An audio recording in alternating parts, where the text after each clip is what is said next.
One day, in a certain small town, a radio station sent someone to interview a woman who was 80 years old and had just gotten married for the fourth time. He asked her some questions about, how she felt in her life, and then she said, and if I may ask, what does your new husband work? She said, yes, he's a funeral director. And the interviewer said, well, how fascinating. And if I may ask, what about the 3 husbands you had before this one? What did they do? She said, when I was in my early 20s, I married a banker. Then when I was in my early 40s, I married a circus ringmaster. Then when I was 60, I married a minister. The interviewer said, what a fascinating group. Was there any particular reason for those choices? She smiled and said, yes. I married 1 for the money, 2 for the show, 3 to get ready, and 4 to go.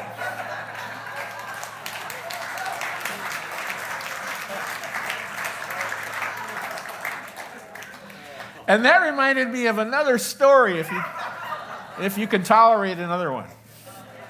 This one is about a woman who was 80 years old and moved into a senior living center. And one of the first nights there, they had this big banquet. And at another table, as she went to this banquet, at another table there was a man that she just kept looking at, staring at throughout the evening.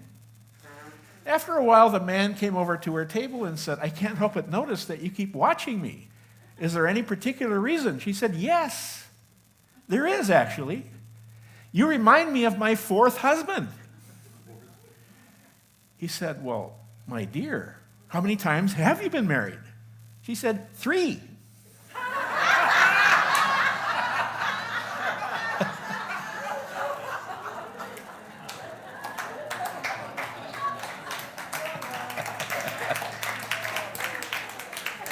So with the 84th birthday up here, and this must be a time of celebrating that time of our life. With Thanksgiving coming this Thursday, I was going to do a lesson on gratitude. However, I know that gratitude is one of Reverend Kathy's main themes. So when I checked in with the Holy Spirit, what came to me was today's title, which is the Prelude to Gratitude.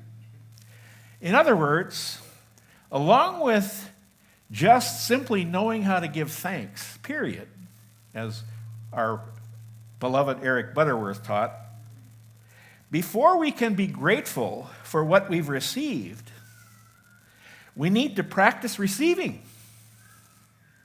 One way to describe our blessings in life is that they are all some form of God's love. So I have a question for each one of us. How good are you at receiving love?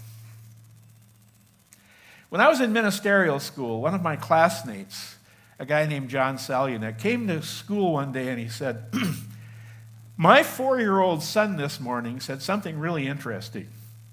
He said, Dad, I now know what the problem is. John said he looked at him and he smiled and he said, this ought to be interesting. So, son, what's the problem? He said, the problem is God keeps pushing our good at us, and we keep pushing it back. Boy, talk about out of the mouths of babes. Bishop Desmond Tutu one time was asked how he chose the titles or the topics of his Sunday sermons. He said, actually, I only have one topic. And that topic is how much God loves us. Jesus' main message was how to live in the kingdom of heaven here and now. One way to describe living in the kingdom of heaven is getting good at receiving God's love. All of Jesus' parables are about the kingdom of heaven. A few months ago, I shared my all-time favorite with those of you who were here. My all-time favorite parable of Jesus. And I'd like to revisit that parable today. Number one, because it's so important. And number two, I'm the only Unity minister I've ever heard of giving a talk on this, so I thought I'd share it again. It is what we've come to call the parable of the importunate widow. And it goes like this. Jesus said, the kingdom of heaven is like a certain widow who went to a judge's house late at night. Jesus called him an unjust judge. Went to his house late at night because she wanted satisfaction for a case that was involved her. And she said, she knocked on the door, and she knocked on the door, and she knocked on the door, and she knocked on the door, and she knocked on the door. Finally, the judge said, even though I have no regard either for people or for God, yet I will answer the door and give this woman what she wants because she won't leave me alone. Dr. Rocco Errico, the Aramaic Bible scholar, said, in that culture, an unjust judge meant a judge who was on the take, a judge who was for sale to the highest bidder, a dishonest judge. And that parable was so obscure that not even the disciples understood what it meant. Because this is what they said following that parable. This is in the gospel. They said, thus taught Jesus that we ought always to pray and never to faint. As if when we pray to God and ask for what we want, and it seems as though God doesn't give us what we want, that if we just keep bugging that old man in the sky with the long white beard and keep asking and asking and asking, pretty soon we'll wear God down. And finally, he will give us, this old man in the sky, what he didn't really want to give us, but we insisted, so he did. That doesn't make any sense or match any of Jesus' other teachings. Dr. Errico said, first of all, why would Jesus portray God as a judge who's on the take? Errico continued by saying, this is one of Jesus' revolutionary teachings about God. Because in this parable, we've had it exactly backwards. It's not the judge who represents God, it's the widow. It's the widow who keeps knocking and knocking and knocking on the door of our hearts until we let her in. No wonder the disciples didn't get it. A widow representing God?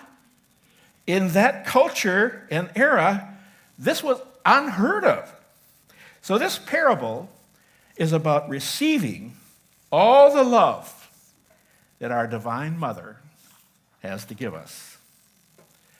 Dr. Errico said, as I kept listening to what he was saying about this, he said, in the 23rd Psalm, which most of us know, the end of the Psalm, the way most of us have heard it, it says, surely goodness and mercy shall follow me all the days of my life, and I will dwell in the house of the Lord forever. Right. Dr. Errico said that language of surely goodness and mercy shall follow us is not nearly strong enough. In Hebrew and Aramaic both, it would be more accurate to say, surely goodness and mercy will chase us, will hunt us down, will never leave us alone until we say yes to it. Aren't you glad? Spirit is constantly knocking on the door of our heart. Our job is to be open to receive God's love. One day, a minister and an atheist in Minneapolis, my hometown, were having a discussion. The atheist said, "I simply do not believe that God exists." The minister said, "Well, hasn't there ever been a time when you at least wondered whether there was a God?" The atheist said, "Well, yes. There was this one time when I was in the North Woods, and I got lost. It was toward the end of the day in November, so late in the year. And I was walking in circles." He said, "I got really scared. And I yelled out, 'God, if you really are there, get me out of here.'" The minister said, "Well, what happened? Obviously, you're here." The atheist said, "Well, it was just a coincidence. There was a certain hunter who heard my yelling and came to where I was and led me out of the forest." He said the funny thing about that was, the hunter said he didn't usually come that way. He just happened to have a feeling to come that way, and so he did. The minister said, "I wonder what you thought God was going to look like."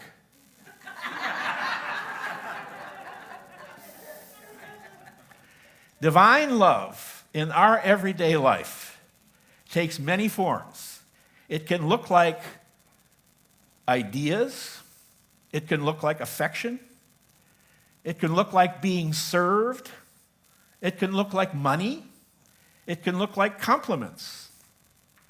Our constant question to ask ourselves is, what did I expect God to look like? Have you said no to God's love recently? Have you said no recently to God's ideas in whatever form?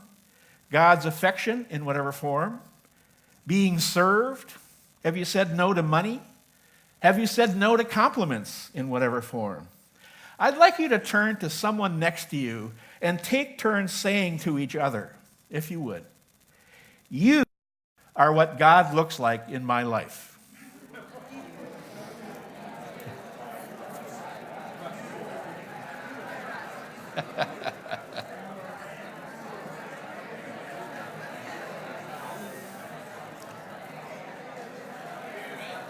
Okay. I know you'd like to say it to everybody, but let's all come back to the lesson. Receiving love has been a major issue in my life, a major lesson.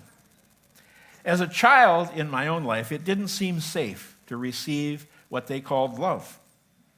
Most often, what my parents called love looked like disapproval, and it hurt. When my wife Laura and I were teaching 6-month-long courses in transformation, we used to say over and over to students, it was never the love that hurt.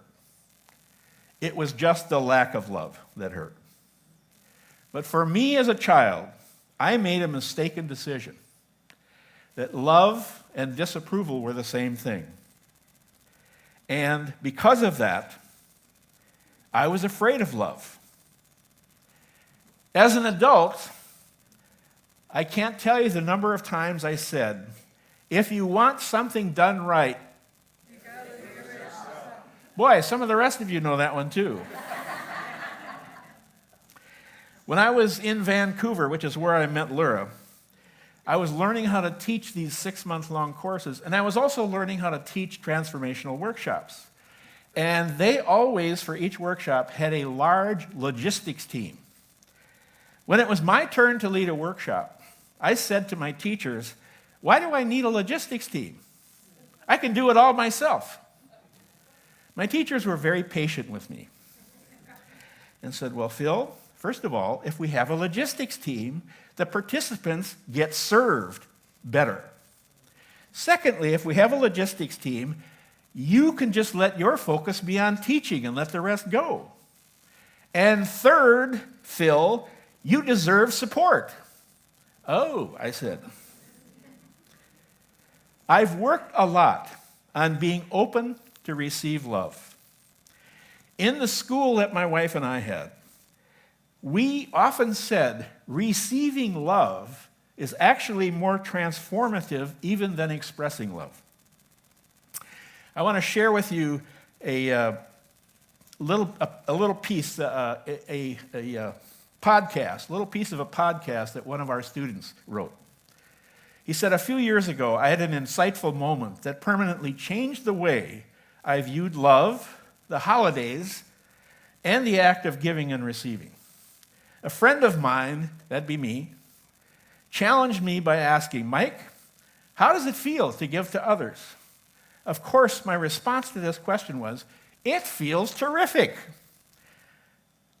And then, in talking with him, I continued, well, Mike, if giving is such a fulfilling experience, why don't you let other people give to you? Why won't you give others the opportunity to feel the satisfaction that you just described? I continued, you are the one who always picks up the tab. Mike said, it felt like I had been hit over the head with a 2x4. I instantly thought of the disappointed look on my daughter's face when I told her that she should not have spent so much money on her Christmas present to me. I had learned a valuable lesson that I would not forget. Giving and receiving are one and the same. It is a law similar to the laws in physics. As I was learning to open to receive love, well, actually, before I opened to receive love, my favorite way to push love away is something I've mentioned before here. And that is, my favorite way to push love away was through having critical thoughts of other people. If I could find something wrong with you, then I didn't have to let you get too close. Anybody know that one? I remember one time when I was watching an old episode of the original Star Trek series, and in that episode, Captain Kirk said to Mr. Sulu, Mr. Sulu, the Klingons they're closing fast. Put the shields up. I thought to myself, that is how I have lived my life, with my shields up. So I'm going to ask you to just take a moment and see if you can pretend that you've got those invisible shields up. Does everybody know what that feels like? Okay, now let them down. I gave that talk one time at another place, and one woman came up and she said, I was really angry at you because I realized my shields were up all the time. Of course, all along, love was what I really wanted most.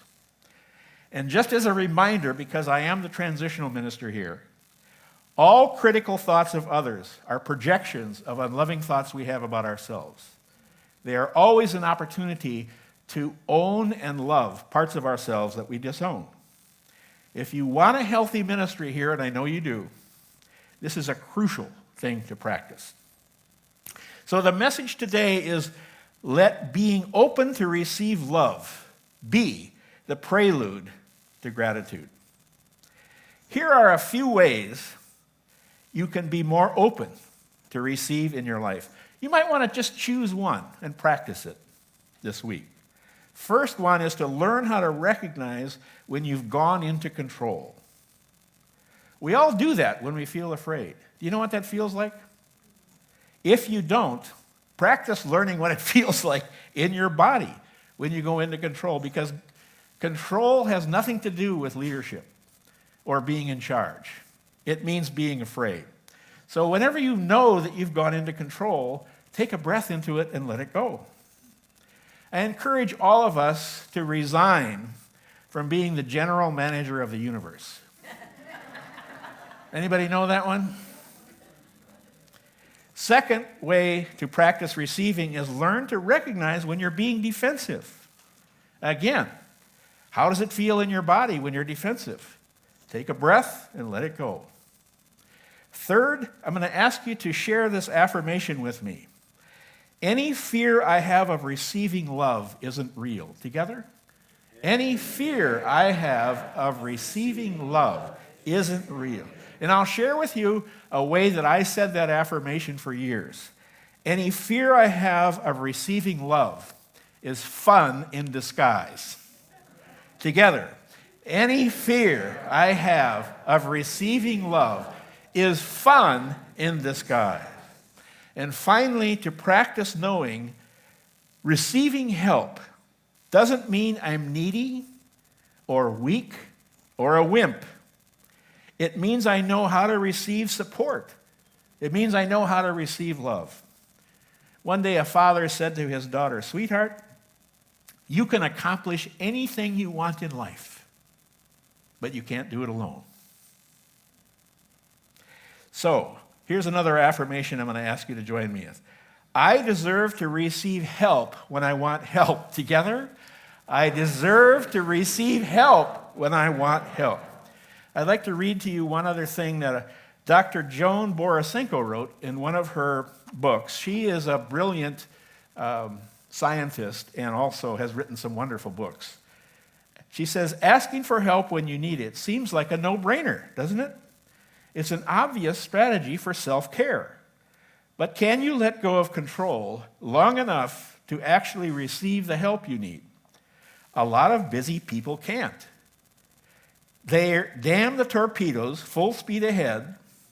I'm in charge here.